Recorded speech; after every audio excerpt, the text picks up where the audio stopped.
Antes de irnos, invitarle a la gente esta noche. Le pasé ayer sí, una invitación para una obra de teatro. Aquellos que quieran reír de comienzo a fin, destornillarse con la risa, ¿verdad? Sí.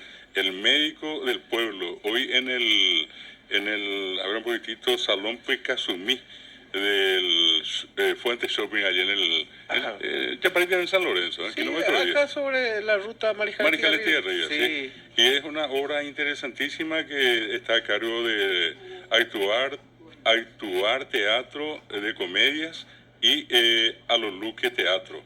Esta obra, El médico del pueblo, es de el original de Mario G. Mora y Jorge Richter, versión libre de Mónica Clos.